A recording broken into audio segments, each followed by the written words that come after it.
Hectare Hugh মুন্ডোর বা সাকির ছোট গল্প ডাস্ক। গল্প অনুবাদ এবং গল্প বলাতে আমি সঞ্জয় চন্দ্র।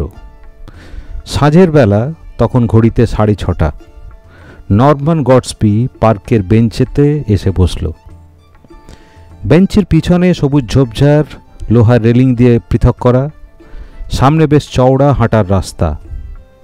একটু দূরে ডান হাতে প্রশস্ত সড়ক, হরেক যানের সশব্দ চলাচল। মার্চের মলিন সন্ধ্যা, ফ্যাকাশে চাঁদ আর রাস্তার অনুজ্জ্বল হলদেটে ল্যাম্পের আলোতে আধো আলোকিত। রাস্তা প্রায় ফাঁকা।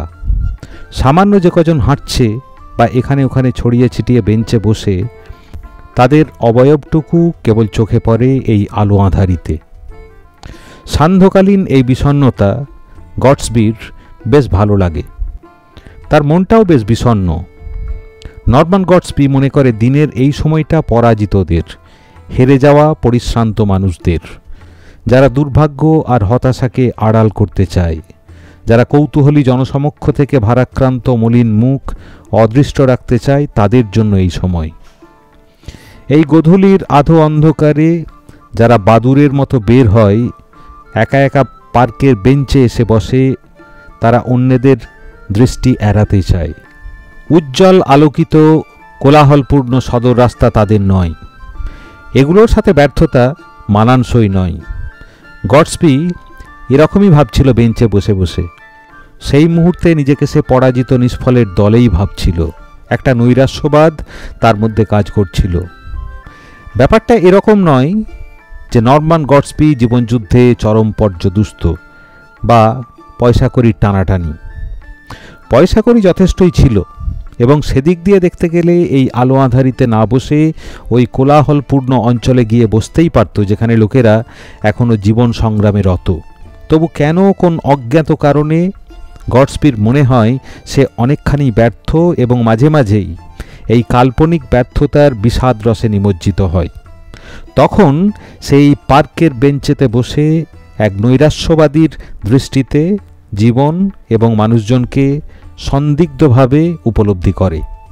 পার্কে এখন তার বেঞ্চে এক বুড়ো, মাথা ভর্তি সাদা চুল, চেহারাতে মুছে যাওয়া সুদিনের শেষ চিহ্নটুকু এখনও বর্তমান। জামাকাপড় এখনও সেরকম শ্রীহীন নয়, কিন্তু নরম্যান গডসবি হলপ করে বলতে পারে ভদ্রলোক জীবনযুদ্ধে পর্যদুস্ত এক চরিত্র। এমন কোনো গৃহকোণ নেই যেখানে তিনি সমাদর পান, কোনো আপনজন তাকে তোয়াক্কা করে বা তার কথা শোনে, আবদার রাখে। তাকে উঠে দাঁড়াতে দেখে গডসবি লোকটার এক প্রেমহীন, দয়ামমতাহীন বাসায় ফেরত যাওয়ার চিত্র যেন দেখতে পায়। তার মনে হয় এই বুড়ো মানুষটার কাছে জীবন এখন নিস্তরঙ্গ বদ্ধ জলার মতো। মাঝে মাঝে ওই electric bill, telephone bill pay করার মতো ঢেউ সৃষ্টি হয়। লোকটার অন্ধকারে মিলিয়ে যাওয়া মাত্র বেশ ভদ্রসভ্য পোশাকের এক যুবক এসে বসল বুড়োর জায়গাটিতে। বুড়োর মতোই ম্রিয়মাণ। কোনো অবিচার হলে মানুষ যেমন গজরায় আর অন্যকে সাক্ষী করে, ঠিক সেভাবেই উচ্চস্বরে গজরাতে গজরাতে রাগতভাবে হাত পা ছুটতে ছুটতে ঝপাস করে বেঞ্চটাতে এসে বসে যুবকটা। মেজাজটা বেশ খারাপ মনে হচ্ছে। গডসবি যুবকটির পানে তাকিয়ে বলল। যুবকটি এত আপনভাবে কথা বলতে শুরু করল যে গডসবি বেশ সচেতন হয়ে পড়ল। মনে হলো বিরক্তির এই আতিশয্য, এটা নির্ঘাত একটা অভিনয়। এরকম ছেলে মানুষই করলে কার মাথা ঠিক থাকে বলুন তো? জীবনে এরকম আহাম্মকি করিনি।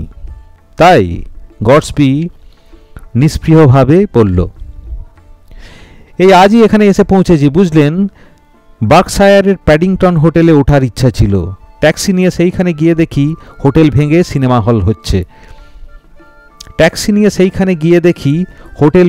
সিনেমা হল হচ্ছে।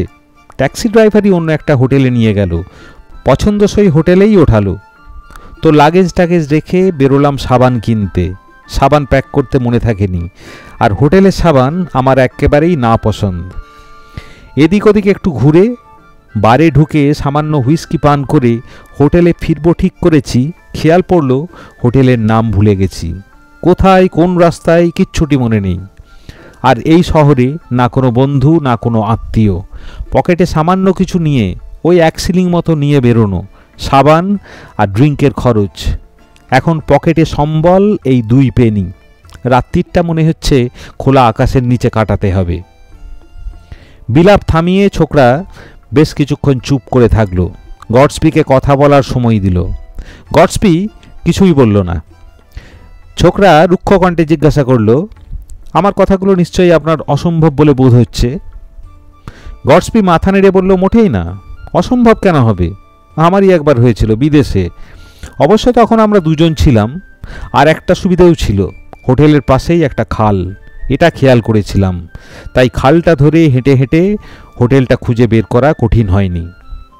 গডস্পির গল্প শুনে ছোকরা বেশ উজ্জীবিত হয়ে বলল, বিদেশ হলে তাও রেহাই আছে, বুঝলেন। কনসালে গেলে সাহায্য নিশ্চিত। কিন্তু নিজের দেশে যতক্ষণ না কোনো সহৃদয় ব্যক্তি আমার কথাগুলো বিশ্বাস করে টাকা পয়সা সাহায্যের হাত বাড়িয়ে দিচ্ছে, ততক্ষণ খুব ঝামেলা। খোলা আকাশের নিচেই রাতটা কাটানো নিশ্চিত। আপনি যে আমার কথাগুলো অসম্ভব ভাবছেন না, বিশ্বাস করছেন, শুনে ভালো লাগলো। ছোকরা টাকা পয়সা আর সহৃদয় ব্যক্তির কথাটা বেশ জোর দিয়ে বলল, হয়তো এটা বোঝানোর জন্য যে গডস্পি নিশ্চয়ই সেই সহৃদয় ব্যক্তি হতে আপত্তি করবে না। গডস্পি নির্লিপ্ত কণ্ঠে বলল, তবে বিশ্বাসটা দৃঢ় হতো যদি আপনি সাবানটা দেখাতে পারতেন। আপনার গল্পের উইক পয়েন্ট হলো আপনি সাবানটা দেখাতে পারবেন না। ছোকরা সঙ্গে সঙ্গে বিদ্যুৎ পৃষ্ঠের মতো লাফ দিয়ে উঠে এ পকেট ও পকেটে হাত ঢোকাতে লাগলো। প্যান্ট কোটের সমস্ত পকেটে হাতড়ে কপালে চাপড় মেরে বলল, যা, সাবানটাও হারিয়েছে। একই দিনে হোটেল আর সাবান হারানোটা ইচ্ছাকৃত, গডস্পি বলল। কিন্তু ততক্ষণে ছোকরা পগার পার। গডস্পি স্বগতোক্তি করল যে ছোকরা গল্পটা ফেঁদেছিল ভালো, শুধু ডিটেলটার দিকে যদি একটু নজর দিত বিশ্বাস না করে উপায় ছিল না। শুধু একটা সাবান প্যাকেটে মোড়া থাকলেই মিটে যেত। তবে ছোকরা এই লাইনে জিনিয়াস, শিগগিরই এ সমস্ত ছোটোখাটো ভুলভ্রান্তি কাটিয়ে উঠবে। ভাবতে ভাবতে গডস্পি বাড়ি ফেরার জন্য উঠে দাঁড়ালো। নিজের অজান্তে একটা অস্ফুট চিৎকার বেরিয়ে এলো গডস্পির গলা থেকে।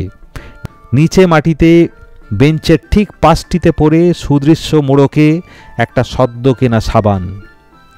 নিশ্চয় ছোকরার ওভারকোটের পকেট থেকে বেখেয়ালে পড়ে গেছে। যেরকম হাত পা ছুঁড়তে ছুঁড়তে এসে বসল, গডস্পি দৌড় লাগালো। আলো আঁধারি রাস্তা ধরে গডস্পি ছুটল সেই ধূসর ওভারকোট পরা ছোকরার খোঁজে। আই হাল ছেড়ে দিয়েছে তখন দেখতে পেল ছোকরা 4 রাস্তার মোড়ে দাঁড়িয়ে, একটু দিশেহারা গোছের, কোন পানে যাবে। গডস্পি ডাকলে ছোকরা ভূত দেখার মতো সচকিত হয়ে উঠল। মুখে একটা কাঠিন্য ফুটে উঠল। শুনুন শুনুন, এই যে সাবানটা নিন, বোধহয় আপনার পকেট থেকে স্লিপ করে নিচে পড়েছিল। আপনাকে অবিশ্বাস করার জন্য দুঃখিত। সাবানটা না পেলে হয়তো সেটা কাটতো না। এই নিন 2 পাউন্ড, আর এই আমার অ্যাড্রেস। সপ্তাহের যে কোনো দিন গিয়ে লোন শোধ করে আসতে পারেন। ছোকরা দ্রুততার সাথে 2 পাউন্ড পকেটে ঢোকালো। এই নিন আপনার সাক্ষী সাবান, যত্ন করে রাখুন। ঢোক গিলে 2-একটা থ্যাঙ্কস জানিয়েছে কি জানায়নি, ছোকরা সোজা পড়িমড়ি করে দৌড় দিল। বেচারা, মানুষকে এভাবে অবিশ্বাস করা উচিত নয়। গডস্পি বাসার পানে হাঁটা লাগালো, ওই পার্কের পাশ দিয়ে। সেই বেঞ্চটার পাশ দিয়ে যাবার পথে দেখল কি একটা ঘুরঘুর করছে। কাত হয়ে মাথা নিচু করে কখনো বেঞ্চের সামনে, কখনো পিছনে বেঞ্চের তলায় কি যেন খুঁজছে। গডস্পি কাছে এলে লোকটা মাথা তুলল। দাদা, কিছু খুঁজছেন? গডস্পি লোকটাকে চিনতে পারল। সেই সাদা চুলো বুড়ো, ছোকরার আগে যে বসেছিল বেঞ্চটাতে। কিছু হারিয়েছেন? হ্যাঁ মশাই, একখান সাবান, এই সাঁঝের বেলায় কিনেছিলাম। গল্প শেষ হলো। শোনার জন্য অনেক ধন্যবাদ।